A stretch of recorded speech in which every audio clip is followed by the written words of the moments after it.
And our hospitalizations are nearing the peak of the hospitalizations that we experienced during the Delta portion of this pandemic. Now we know why this is.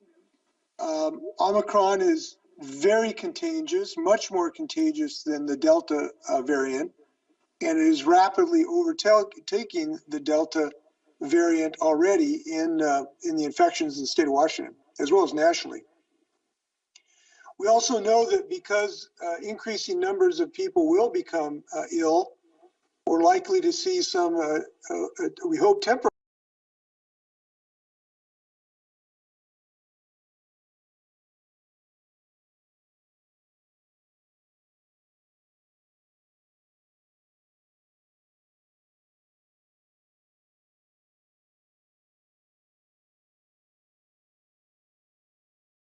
So I think in the light of that situation, now is the time to redouble our efforts against this virus.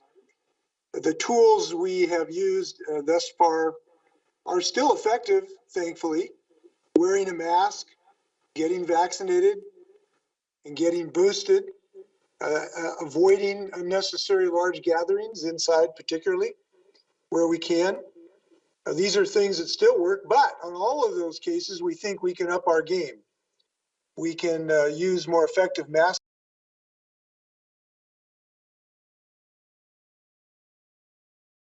This new Omicron is, our health professionals believe that it is important to try to use the most effective masks that we can. Now, the mask that is most effective, of course, is the one that we wear.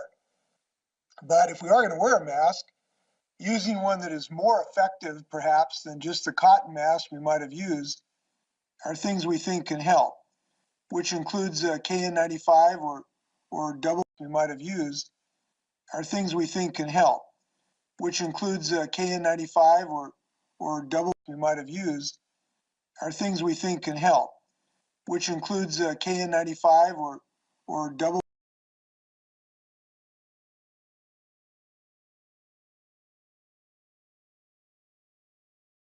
Serious concerns about our hospitals becoming overwhelmed. So we are asking everyone to take these common sense precautions. We ask that you seek care from your primary care clinic rather than going to hospitals with non-urgent conditions. This will help everybody. And in the face of this variant, we know we're taking several immediate actions to help our communities cope. Let's talk first about expanding testing. Our administration has been working tirelessly to acquire additional rapid tests that can be done at home so that individuals will have better access for a variety of purposes. We have some good news. Our Department of Health has procured and has on very short-term expectations of delivery 5.5 million additional rapid tests to be available to Washingtonians in a variety of ways. We have on hand today 800,000 of these tests. We expect another 2 million by Friday and another 2 million in the following week to be delivered. And those are orders where manufacturers have told us that they will deliver us in those time periods. So we'll have 5.5 million tests available to add to what Washingtonians have of these rapid, convenient at-home tests that will be available. To ensure equitable access, we plan on making these tests available in multiple ways.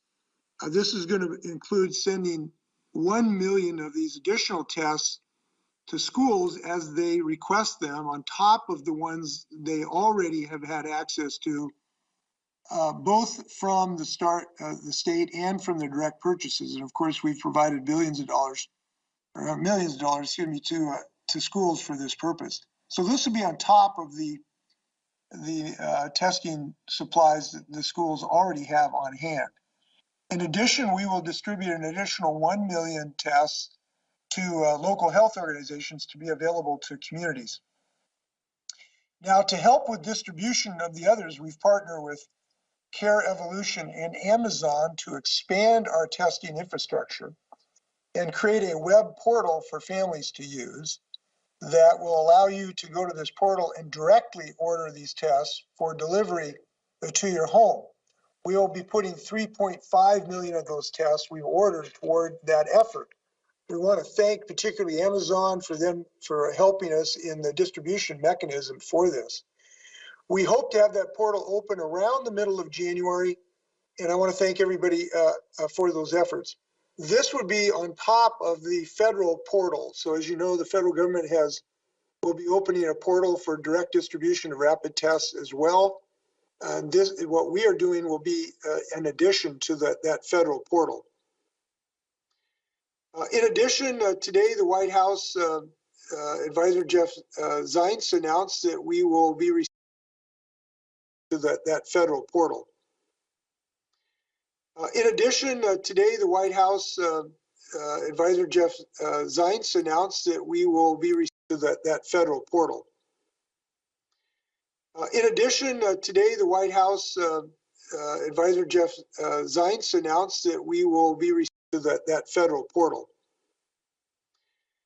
In addition, today the White House advisor Jeff Zients announced that we will be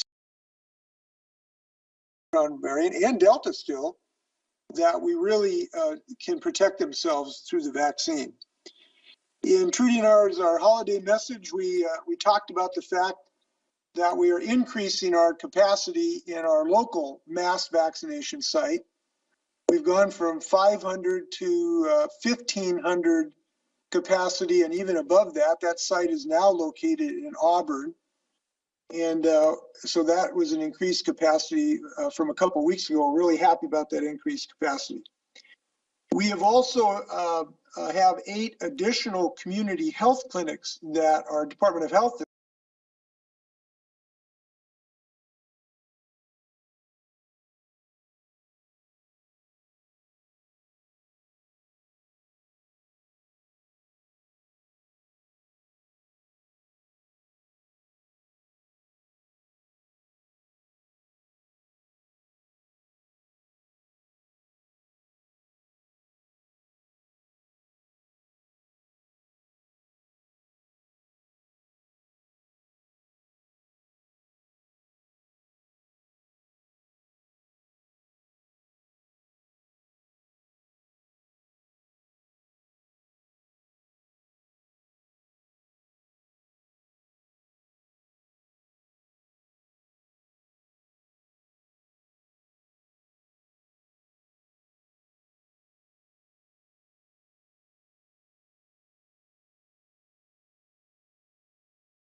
And it's now particularly important for people who have had the first 2 doses to get the booster dose, because the booster dose, particularly with the onset of the Omicron variety, is of particular importance. It has broader benefits than just the first 2 doses. It has more consistent results and more long-term immunity compared to natural immunity. This is important. Getting the booster, you'll have a significant greater chance, something in the order of 80%, of avoiding serious illness or death. So getting a booster is extremely important for folks. It's a blessing to have. We hope more people will avail themselves of this opportunity. As we talked about earlier, having as protective a mask as we can is one of the best and most important tools in our fight, obviously. We need to up our game because of the transmissibility of the Omicron variant. We know that there are certain masks that are much more effective than others. You get significant more protection from a KN95 or an N95, or by layering mask cloth on top of surgical mask or surgical mask. Those are better in significant ways than a cloth mask. So for this reason, we intend to release about 10 million masks of different varieties in our state supply in the short term, and that'll be released to schools and to local communities and community clinics and like in the upcoming weeks. These people will be able to access these by going to your local center, to your school, your local community clinic, or the like. And obviously it's important for the schools, to the extent schools request these supplies on top of what they've already been given. We want to make sure that keeping the schools open, it remains our paramount obligation here. So we'll use the state, both the local and state emergency management distribution channels, local health departments, as well as our K through 12 infrastructure to make these available. And so we really hope people will consider becoming a little more ambitious when it comes to masking. Now, if I can talk about the paramount duty of the state, that's the education of our children. It is our firm and stalwart expectation that we will keep our schools open. We believe we have the tools available to provide safety for our students, and we are committed to doing everything we can to use these tools so we can keep our schools open in the upcoming months. And we certainly want to minimize any disruption, and there may be some disruption in a classroom in the future, but we want to minimize those so that we can keep our schools open. The reason for this is obvious. In-school education is more effective, and we've had too much learning opportunity loss already. We don't want to continue learning loss that has had some inequity as well associated with it. So this is why we are focused so intensely on increasing supplies of masks and tests and the use of boosters to make those available to our staff and students. And I would like to reiterate our state's gratitude for how educators, the whole educational community, bus drivers, cooks, custodial, teachers, counselors, superintendents, principals, they've all been working really, really hard for our students. And we're going to stand by them to keep these schools open in a safe way. And I look forward to success in that regard. In addition, in the upcoming days, our Department of Health will publish updated K through 12 school guidance that includes an expansion of our Learn to Return program. Now, this Learn to Return program has been considerably successful. Over 90% of our students are enrolled in schools that are already participating in this program, so that we can give schools the testing capability to rapidly respond if there is a child with COVID. So instead of having to shut the school down, you can identify other students so they don't have to be in quarantine, and we can prevent the spread. So we're going to expand that in a variety of ways, and I want to thank the educators for working with us on this project. So we're going to continue to monitor our healthcare system as the key metric on how we continue to navigate this surge. We know the next few weeks will be difficult. We expect to see our hospitals become busier. We may see staffing shortages of essential workforce in a variety of our industries. This may involve some frustrating days for us because of some staffing shortages. And I know that Washingtonians are going to be resilient through this and undeterred in our commitment to continue our efforts. Now, obviously, I don't have a crystal ball about the days to come, but I do believe there is reason to have hope that we will weather this storm because we have the tools available to us to protect ourselves, increase our protection. Booster shots, masks, common sense, helping schools reduce the threat of this pandemic. These are all things that are within our power. In addition, there's some evidence from other countries where this pandemic has gone up very rapidly, and ours is going up rapidly and will continue for some time to go up rapidly. But there is some evidence it can come down quite rapidly as well. So let's be confident in our ability to provide additional protection to ourselves and our loved ones and continue this effort. And I'm looking forward to working with everyone to do that. And I'm glad we're going to be able to do the state's part. This is something we all got to pull together on. Businesses, family members, federal government. mayors, county executives, we all got to pull together here. And I'm glad we're doing our part in our state to help out. And again, I want to thank all the people who are working so hard on this. Look, our healthcare workers, the overtime that our nurses and our doctors and our custodial staff in hospitals has been absolutely extraordinary. And they're going to be taxed in the upcoming weeks. And we thank them for that. But of course, they're not alone. Bus drivers, snowplow drivers, people are working overtime really hard through this. And I'd like to say that's going to end tomorrow. But there is a reason we can be better.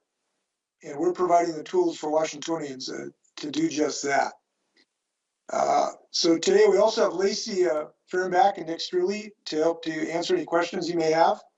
And with that, you may fire when ready, Gridley. Okay, up first, we'll go to Rachel with AP. Go ahead, Rachel. Hi, good afternoon. This question may be for either the governor or Lacey, but which manufacturers are these tests coming from, and what's the total cost to the state? Also, how will someone qualify for a test? Clearly, this covers much, but not all of the population. Lacey, do you want to take those? Yeah, we are working with multiple manufacturers to procure tests because the supply chain is constrained. So it's multiple vendors, and currently we're estimating about $50 million to get these 5.5 million tests into Washington state. As far as eligibility, the portal will be open to all Washingtonians, if I'm correct, Lacey, on this. So the portal will be available. The distribution network through the schools will be for the students and the staff of those schools, which is a good thing. Now, by the way, Lacey, remind me, I can't remember if we made this decision. Will we allow the schools to be also distributing to the broader community in addition to schools? I'm trying to recall where we came down on this. Yes, so the portal, and we'll have more information on this in the coming days. Again, we expect to launch mid-month here in January. So that will be available to the public. And then for tests that are going to schools or local public health or community-based organizations for distribution to their community, including their school. In the case of a school, there's an ordering process set up with the Department of Health. Schools enrolled in Learn to Return or our local health partners can submit their requests and distribute these out to their community as best needed, whether that is for people living homeless, people with low incomes, people who may not have access to the website for technology reasons. However locals best need to do to reach people in their community, we want them to be able to do that. And is there a goal for weekly tests for months out? Because obviously people will be interested in this. And are you expecting that the federal government will help supplement the state portion? But are you going to continue to have a weekly sort of allotment that you're going to be ordering from these manufacturers going forth? Yes, we will continue our efforts to expand this procurement pipeline in at least the weeks to come. Now, what we're doing is on top of the federal government. Both will be operative. We won't reduce our efforts just because the federal government is also having a pipeline. They will not reduce theirs because we have a pipeline. We'll do both to expand the testing availability as much as we can. Okay, up next, we'll go to Joe, the Seattle Times. Go ahead, Joe.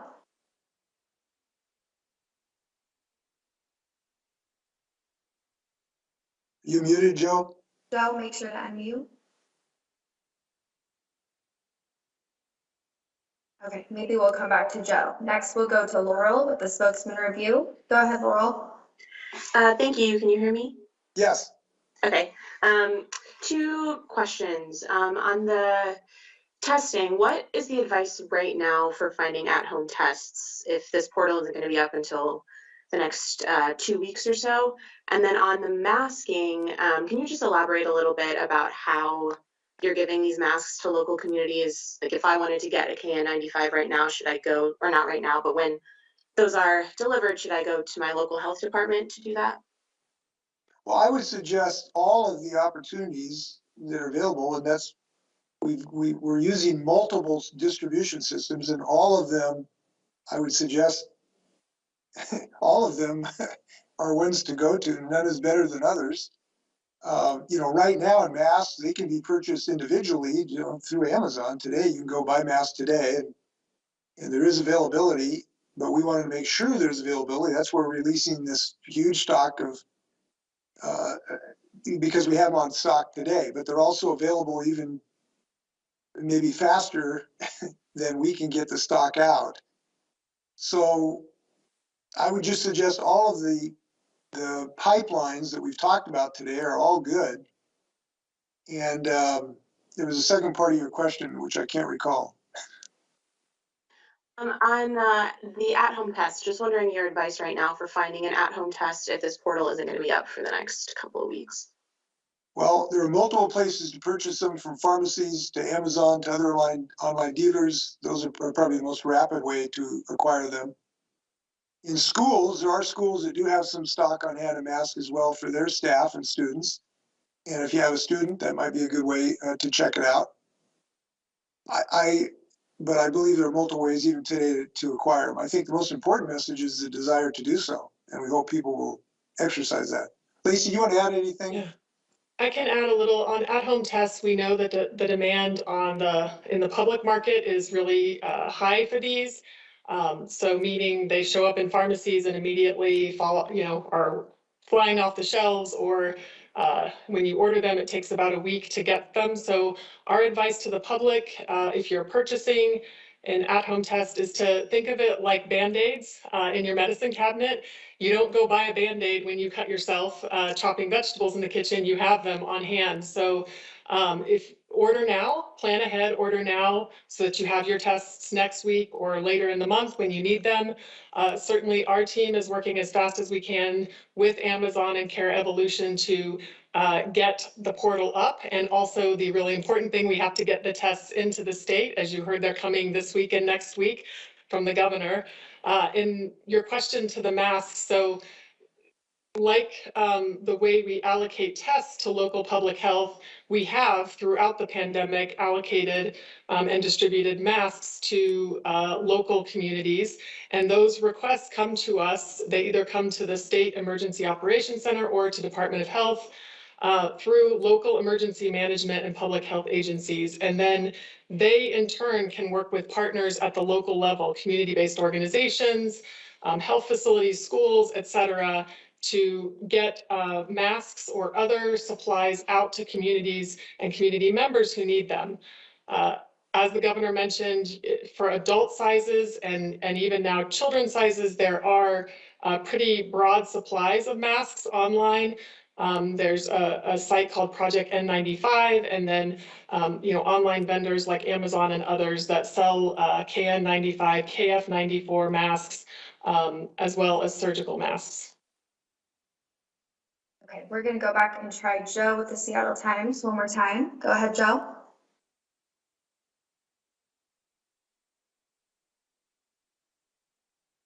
Joe, are you there? Okay, we might come back to him later.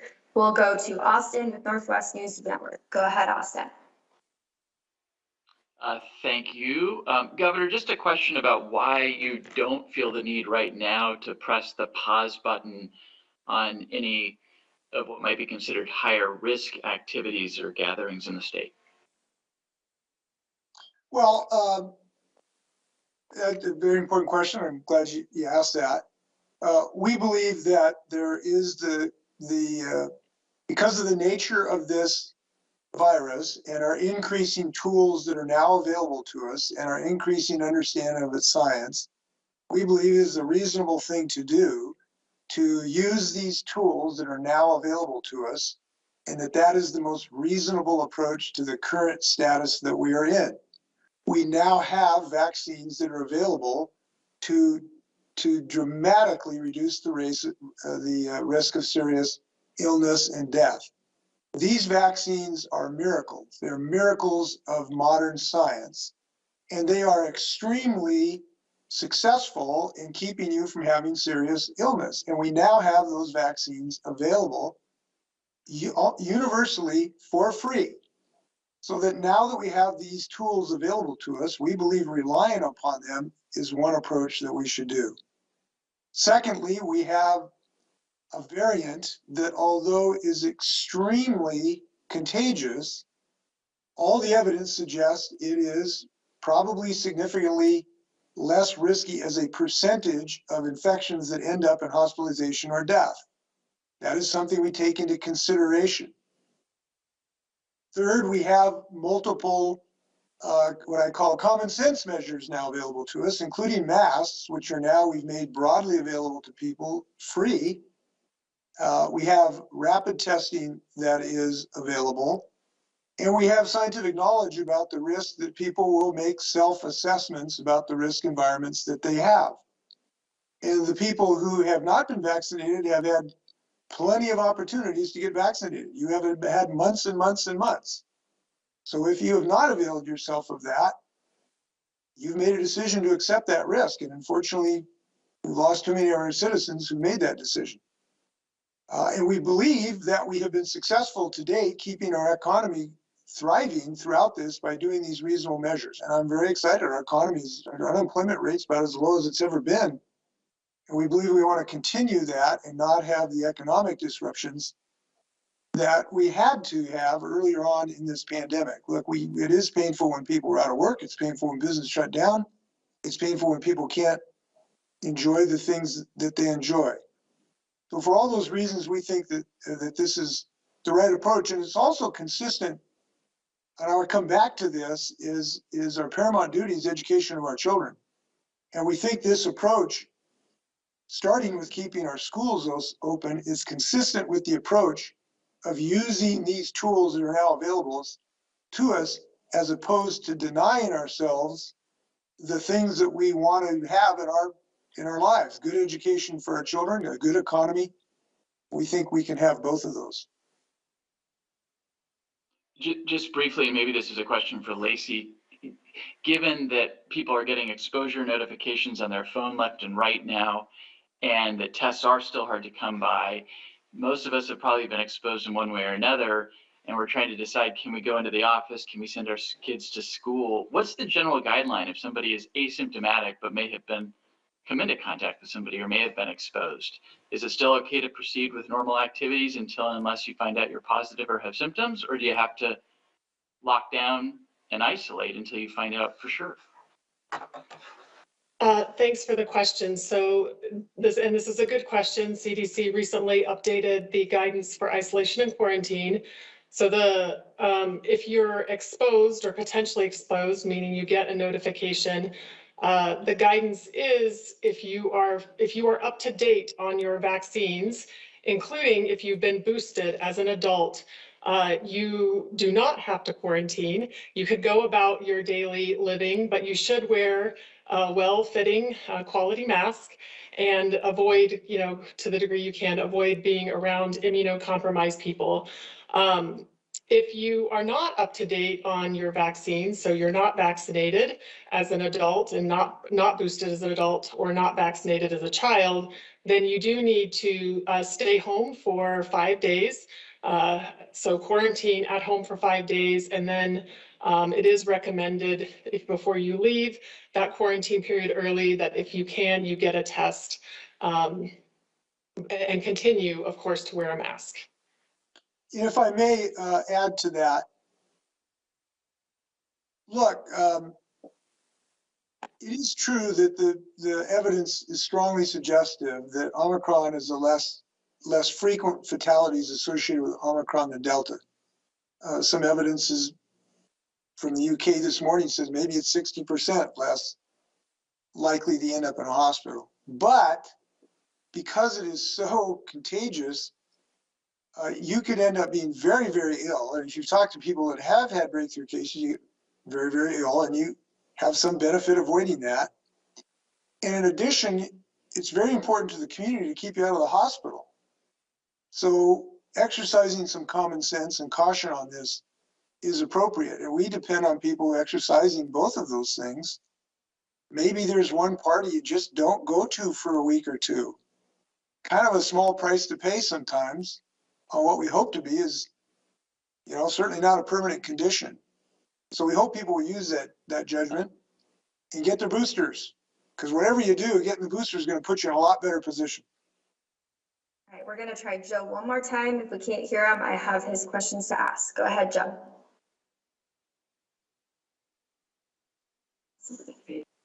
Okay, so two quick questions, either for Lacey or the governor. One, any opportunity for state residents to pick up the tests anywhere, or will they only be available on the forthcoming website? No, they'll be available multiple places. First off, you have the portal where you get shipped through Amazon right to your home. You will also have availability through the other mechanisms in local health districts, in schools, and local health clinics. And you can go pick them up at those locations. And basically those enterprises will place orders with our Department of Health. They will be shipped to those locations and then people can go pick them up. So there'll be multiple ways, either direct shipment or you can pick them up at these locations. And we did it that way because people live their lives differently, and we wanted to have equity for people that may not, have access online, so we wanted to give people multiple opportunities. All right, and that second quick question was, can Lacey or the governor share what they're expecting in terms of hospitalization/ICU surge, given what they're seeing with caseloads and workforce shortages? Well, I'll give you my opinion. The Lacey's probably more important. Look, our hospitalizations are going to go up almost inevitably. They are going up. As I've indicated, we've had about a 45% increase just in the recent week or two. And that's going to continue for some period of time, given the exponential rise of this. That's almost inevitable. We want to tamp it down as much as humanly possible.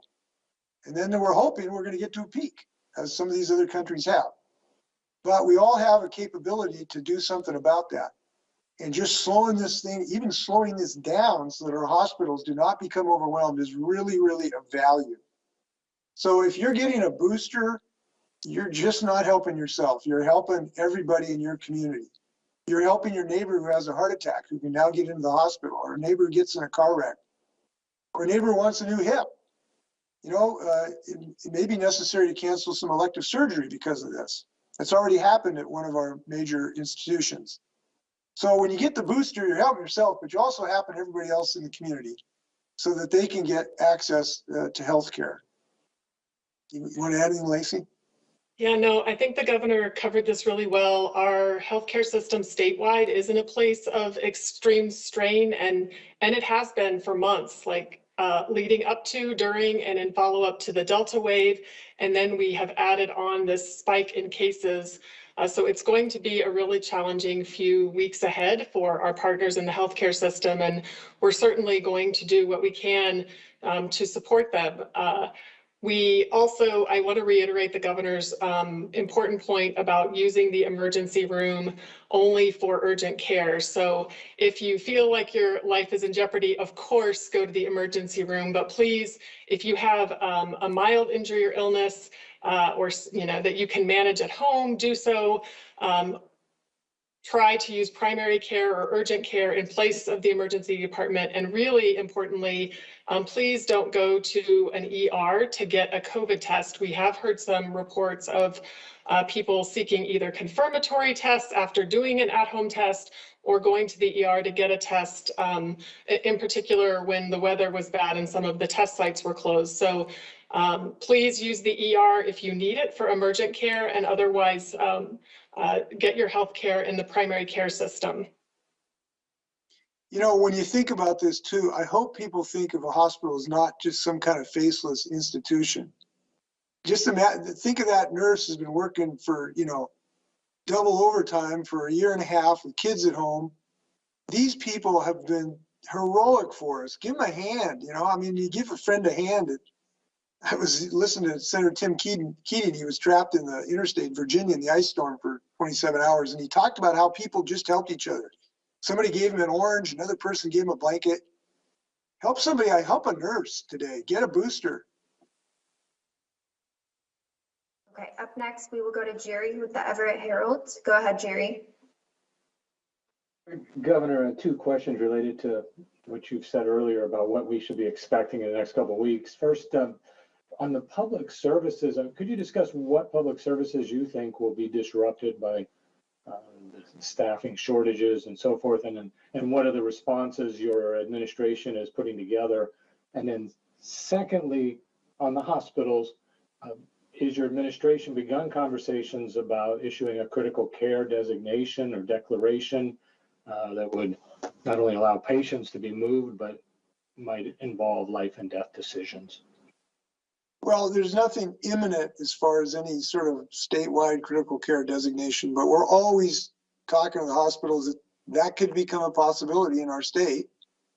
We have had discussions with hospitals about when it will become appropriate to stop doing elective surgeries and do necessary work. That's an ongoing discussion. We're not there today, but we might in the near future, given these numbers. And we just have to be realistic that that's possible, and other states are already looking at and already there in that position who are quite ahead of us on this curve. So those are daily discussions with the hospitals. And as I've indicated, one of the major hospital chains is already curtailed elective surgery so that we can make staff available for necessary operations, including COVID. As far as the staffing shortages, every system is subject to potentially being understaffed in the upcoming weeks. Certainly, we've seen thousands of airlines have to cancel flights because of staffing shortages. Transportation companies have been short of truck drivers and the like. We've had challenges with snowplow drivers. The healthcare system has had some increasing absences. New York City has seen 10–15% of their workforce and some of their enterprises off because they're ill with COVID. So every system has some potential challenges now, and every system is trying to get ready for that. We're trying to make the systems as efficient as possible. We're trying to recruit people as much as possible. We're asking people to work overtime sometimes as much as they can bear. So we're doing everything we can, but there are some limits. And I guess what I'm saying is that given the nature and the explosive nature of this variant, we just cannot be shocked if there's some service delivery and we have some frustration in our lives. I think all of us in some sense will have a taste of that, but we're just going to work through that. That's what we do. And we're going to get through this, and there's going to be another side of this curve, I believe. And we can make it sooner by doing all the things we talked about today. All right, up next, we will go to Shauna with McClatchy. Go ahead, Shauna.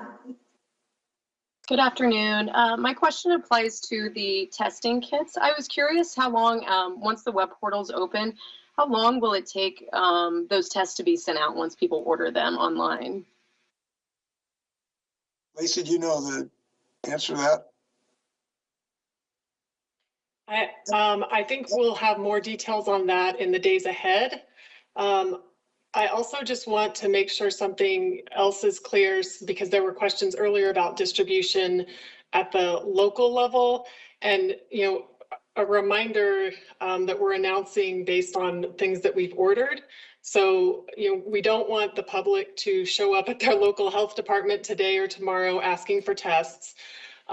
Typically, the local health department, if they get these tests, they're going to be distributing them through mechanisms like community-based organizations, or they might be handing them out at homeless shelters. They could possibly distribute them at their own test sites. So stay tuned for more details to come. All of this is unfolding very quickly. I guess the advice would be check the website of the organization, see what they have to say, to see if they have availabilities. That's what I would suggest. All right, up next, we'll go with Drew from King 5. Go ahead, Drew. Good afternoon, Governor. If keeping schools open is a priority and you know the benefits of the boosters and vaccinations, have you thought about mandating boosters for teachers, and what about vaccinating students for public schools? We have thought about both of those things. We have not decided to go that route, certainly at this moment. There's obviously some benefits of that because we found our mandatory vaccination was very successful for our employees in healthcare and education and state employees. We increased the vaccination rate dramatically and had minimal loss, thankfully, of hardworking people. So yes, that is something we have thought about. There's nothing imminent to move in that direction. We just hope people will, as it's easier to get boosters, it is our hope that more people will come in to get them without the necessity of a mandate. And we think matching the supply, which we are increasing now, the demand will also increase, and those will be a perfect match. So we're watching that. We hope that that will be the case, because we just hate to lose people's lives, hardworking people. And as I've indicated, I've gone to too many funerals of people in state service, from prison guards to legislators. It's just a tragedy when this happens. So we hope that that improves. On the school and the mandate for students, the state health commission is looking at whether or not this should be added to the list of required vaccinations, as we now have vaccinations for any number of other vaccinations. They have a group of physicians that are looking at this. We have nothing imminent to announce on that. There is a concern on that. It may seem absolutely a no-brainer to do this, given the fact that we're in a pandemic and this vaccine really works. But we are concerned if we ended up losing students who wouldn't come to school because of that. And we're not unmindful of that, because there is a significant percentage, unfortunately, in our state who have been listening to false information, and we're concerned wouldn't have their kids in school as a result of that. So that's something that is also a part of our thought process. All right, up next, we'll go with Keith from Como. Go ahead, Keith. Yeah, I'm at a mass testing site in Pierce County. It's full, 2-hour wait. They're gonna have to close early. Same thing, I was down in Thurston County. What are you doing? I know you're talking about the at-home kits that are coming in the future, but what are you doing today to get the mass testing sites expanded? Also increasing the state vaccination, the state testing sites, because people are getting a lot of exposure notices and getting COVID, and they need to be tested. What are you doing for that? Well, I'd like to say that I'm ordering it to stop snowing, because that has been a problem, unfortunately, for some of these sites. I hope we're over that in a while, although I still love the snow. Well, listen, we just talked about the things to expand these sites, and we have done some. We just talked about expanding access to the home delivery, and that will be available. 3.5 million test kits will be available directly, free, no charge, to your home. That's a pretty good deal. We'll also have 1 million available through schools and 1 million available through community centers. We have an additional federal testing site, which we're very excited about. And we don't have the exact number on that, but that's in the hundreds or multiple thousands, so we're excited about that. So we're doing a lot, and we will continue to expand these efforts, and we hope people will use them. But I would say, and I don't think this should be forgotten, we have the capability to protect ourselves sometimes even without a test. You know, if this means that you don't go to a party where you're not wearing a mask right now, and you can't get a test, you wish you could get one, you know, maybe you don't go to the party that week. I mean, these are things that we can protect ourselves at. So we'll continue our effort to improve testing access. I'm really glad about the $500 million that the federal government will also provide to their own online portals. So we will have rapid availability. And I want to reiterate, we're not done. We're continuing to increase our orders. We have a good line to some additional on top of this 5.5 million. I'm not announcing it today because they're not absolutely firm, but we have a good lead from additional ones as well. Did Lacey have something to add? Lacey, did you want to add anything?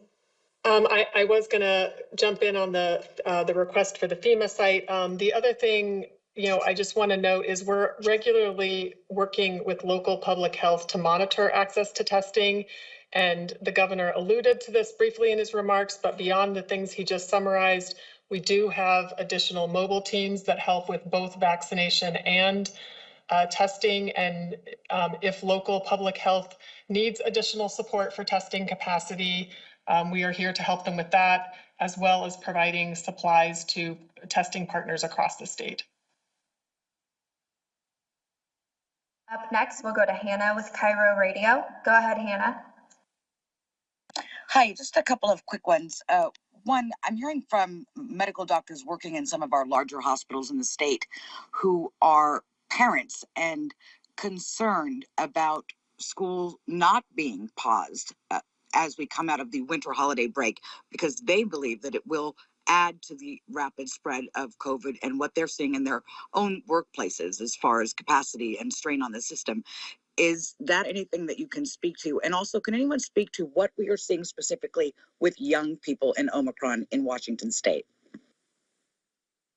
Lacey, you want to talk about the youth experience?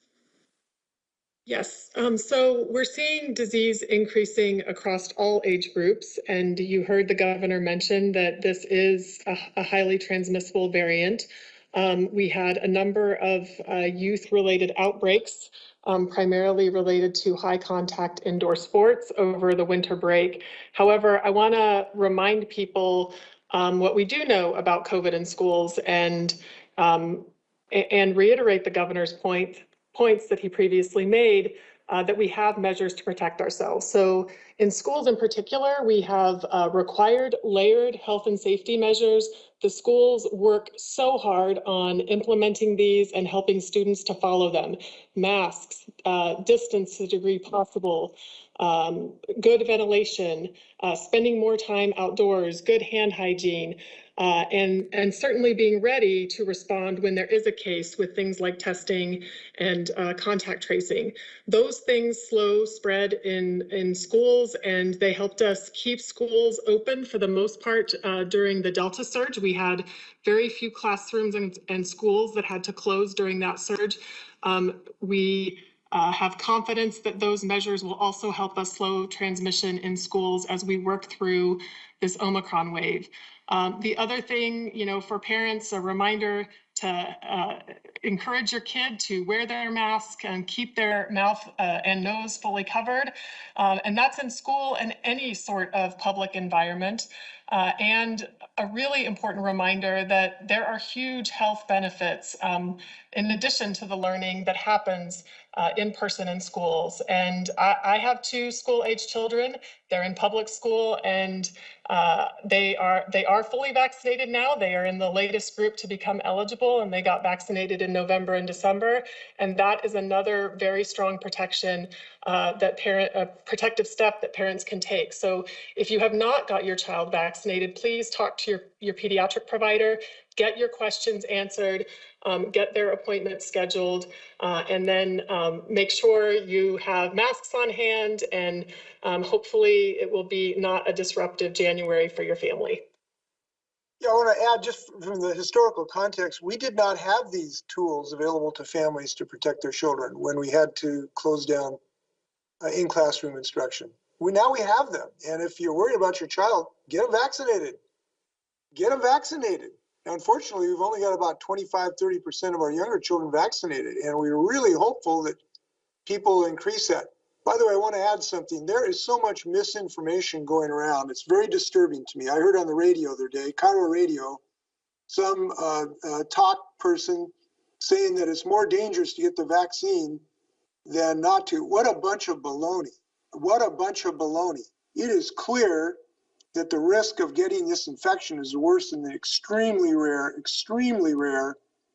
1 in a million chance of some untoward event from this vaccine. This is a very safe vaccine and very helpful for children. So we're very hopeful people will actually use this vaccine.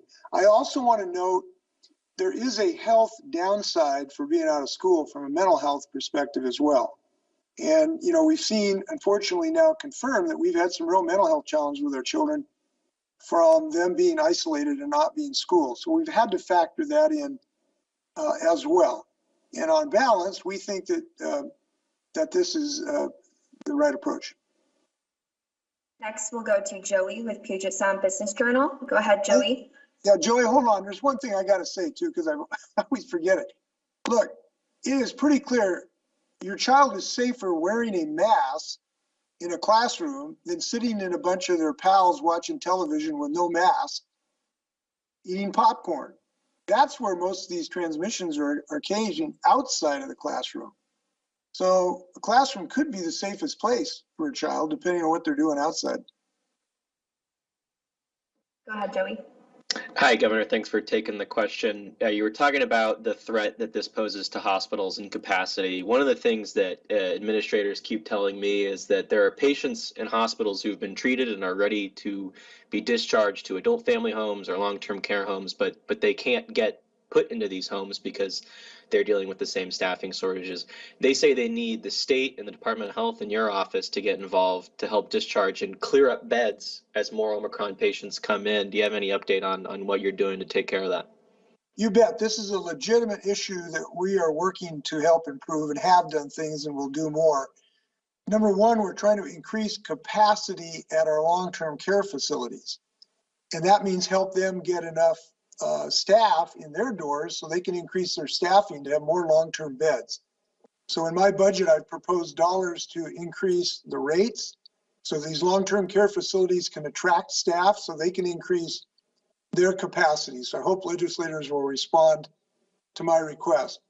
Second, we have provided personnel to try to handle the coordination to coordinate the transfer of people out of the hospitals to our long-term care facilities. Third, we're looking at options. Some of these people who are of compromised mental status need someone to help them figure out where they can go. We're looking at some options to try to ease that, including looking at additional guardians to make them available quickly so that process can be hastened. And we've also provided additional financial assistance to the hospitals to make sure they have additional capacity as well. So this is a legitimate issue. We're working as fast as we can to help out, and I hope legislators will adopt my budget so that we can ease this pipeline. Lacey, did I cover it? I think you covered nearly all of it. The other reminder is we do have the staff available to hospitals, long-term care facilities through our contract, our federal contract with the General Services Administration and a vendor called ACI. And any facility that would like to avail themselves to those staffing resources over the next couple of months should reach out to the Department of Health, and we can coordinate with you on the logistics of that. Okay, we have time for a couple more questions. Next, we'll go to Frankie with Fox 13. Go ahead, Frankie.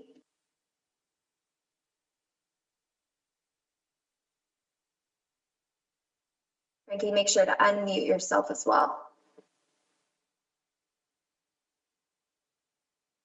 All right, we'll come back to Frankie. Next, we'll go to Mark with CREM. Go ahead, Mark. Governor Inslee, thanks for your time. Like other parts of the state, we are dealing with a shortage of testing out here, or tests rather, out here in Eastern Washington. We have two mass testing sites. They're run by Discovery Health, one at the fairgrounds, one at Spokane Falls Community College. The folks out there tell us they have capacity for about 500 tests per day, but they're not limited by the number of tests they have. Rather, they're limited by staffing. So is there any effort or thought to get additional staffing out here in Eastern Washington so they could then increase capacity of how many tests they could administer each day? Well, we certainly would like to hear if there's been a request by them in that regard. If there's a financial aspect of this, of hiring more staff, I hope that they will call Lacey and talk to her about this to see if we could supplement that in some way. So if you can ask them, or we can ask them to explore those options. If that is the situation, we'd obviously like to maximize those opportunities. If we have the site and we have the test kits, we'd like to solve that problem. So maybe I can just direct Lacey to do some outreach and we'll look at opportunities to help out. I just volunteered you, Lacey. I know that you're working overtime. Thank you. Okay, I don't think Frankie is on, but there's a couple of questions in the chat and then we'll wrap up. First one is from Rachel. Will people be limited to how many tests they can order / pick up? Lacey, I don't know if we thought through that. We obviously would not want people to hoard. I don't know if we had a technical rule on that or not. Have we addressed that yet? I don't know if there's an official rule yet, that I wouldn't say that. We do encourage, whether you're buying tests at the store or store pharmacy online, buy enough for what your family needs right now and save some for your neighbors. We are dealing with a supply chain issue here nationwide on these at-home tests. What I do also want to remind people on the distribution to local partners that they really are focusing their distribution to priority populations. And so that could be for people in long-term care facilities, adult family homes. It could be people living in homeless shelters, people with low incomes, or people who may not be online. So our primary expectation for the majority of Washingtonians is that you would use that online portal once it's available. I think we might make the first kit free and the second kit $1,000. How's that, Lacey? So that might help out. Okay, one more question from the chat and then we'll go to Patrick and wrap up. First question from the chat. Will there be updates to testing frequency guidelines in schools given Omicron's increased transmissibility in asymptomatic infections? Well, we have, we think, a good protocol for that. And we've made test kits available and as you've indicated, we'll expand that to the extent schools need it. We've just reserved 800,000 for their needs. They already have, as I've indicated, 90% of the students already are in the system. So we think we have a good protocol to provide tests for the children around a child who might be positive. So we have the capability today, and we'll make sure that that continues to test the children around them, close contacts. So hopefully to avoid the necessity of quarantines largely throughout the school. So we think we have that capability today. It has been significantly effective. And so we will continue to make sure that that works. And to the extent schools need additional supplies, we think we're in a good position to supply them, as I've indicated today. So at least for the foreseeable future, that's what we intend to do. We've shown that it can work. Last question comes from Patrick with Cairo 7. Go ahead, Patrick. Hey there, Governor. Thanks for your time. You've talked in general about the at-home test kits. I just wanted to ask you about your confidence level with Amazon, with Care Evolution, why you think allocating 3.5 million test kits is appropriate. Clearly, that's a large majority of where these tests to the states will be going. As you know, rapid tests, keyword is rapid, getting those tests in hand. Why you think this system will be efficient? Well, because Amazon delivers stuff to my house before we order it. It's a pretty amazing system. So I do have a high confidence in the ability of Amazon to do the transfer. They have a partner working with them that has done this in a variety of other contexts. So I do have high confidence in that. As far as the distribution, first we wanted to make sure that we have additional testing to make sure that the Learn to Return program is fully staffed with test kits. And as I've indicated, we're preserving 800,000 for that purpose. We already have a good stock. So that was our first priority. Once we fit that, then we looked at what's the best distribution network. This is the easiest, obviously, to get it delivered to your home is the most convenient way to do it. But we also wanted to have some available through some other communities that don't maybe use online a lot or want to have something in their community or have a connection with a provider who can help them, encourage them to get the test. That's why we had 3.5 million for the portal and 1 million for the local health organizations, schools, primary care providers.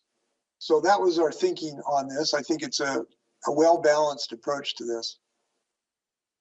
Something to add, just for people's awareness, Washington State had participated in a federal pilot project in the fall, and that project served some of our rural counties in Washington State to get them access to home tests. And that is how we're essentially taking that partnership and replicating it and expanding it statewide. So we do have confidence that Amazon and Care Evolution are going to be able to help us get these at-home tests into the homes of Washingtonians across the state. Now, that being said, if a ship gets stuck in the middle of the Suez Canal at a 90-degree angle, I mean, there's just all kinds of issues out there that you can't guarantee against, but we have high confidence in this. And I just wanted to emphasize, similar to all of the tools we're using to fight COVID, vaccine, masks, there's no one magic bullet. It's going to take a variety of testing solutions. You've talked about the at-home kits. We have mass testing sites. The federal government is standing up an additional web portal. We will have another mass testing FEMA site. It's going to take all of this to get through Omicron. So it's not one magic bullet. It's all of these things together. Patrick, did you say you had a quick follow-up?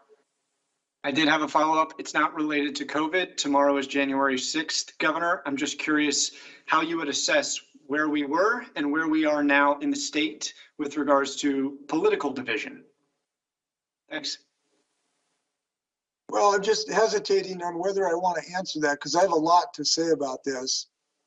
And I think I would rather say it tomorrow. I'll be in a AP discussion tomorrow, and I have a lot to say about this. If, with your permission, let me say it tomorrow, if I can. I will just say it today. I have extreme concerns about the ongoing effort to continue a coup in the United States. And it is a continuing threat to democracy. We are at great risk. We've narrowly avoided a coup last time, and that effort is continuing. So I'm going to talk tomorrow about efforts to prevent that next time. Do you have any final words, Governor? No, I want to thank everybody for their efforts. Our staff, Lacey and Nick, have been working really hard. And I want to thank everybody in Washington for the work they've been doing. We're obviously not done this work, but again, I think that we have an opportunity to save a lot of lives in the next several weeks, and I hope we all pitch in to help do that.